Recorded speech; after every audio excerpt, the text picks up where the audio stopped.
But there was another group out there today, separate from the group that I followed that you just saw. My colleague Jesse Cohen followed them as they made their way also around Churchill Downs. Jesse has more of their message.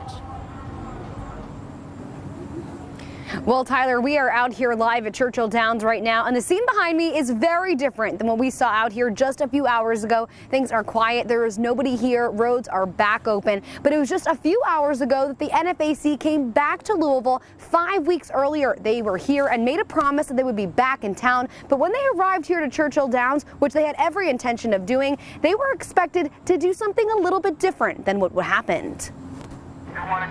A march to Churchill and a message to LMPD. The NFAC is back in Louisville 5 weeks later on Derby Day, urging police to use force from across the fence.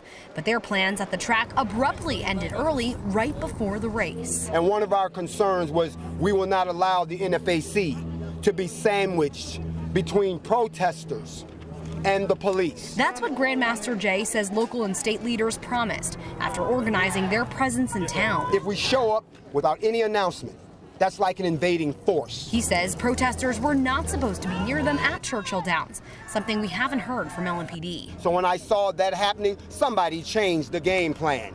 So I pulled my coalition out. The protesters aren't orderly. Protesters aren't organized. Protesters are emotional. Protesters are destructive because people can sneak in. And so they left, making their way back to Gigi Moore Park where they started. That is dangerous, and a bunch of innocent people could get killed. 5 weeks ago, the NFAC was in town and made a promise they would come back and burn this city down if there was not justice for Breonna Taylor. And all y'all thought we were going to show up with torches and burn the joint down.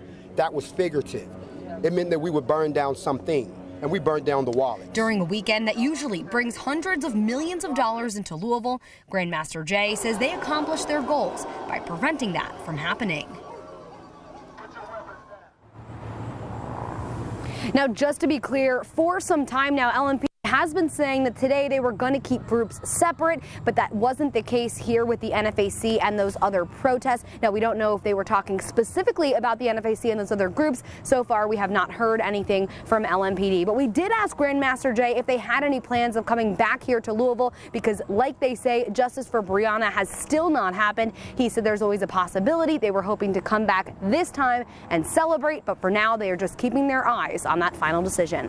Live outside of Churchill Downs for the Night Team, I'm Jesse Cohen.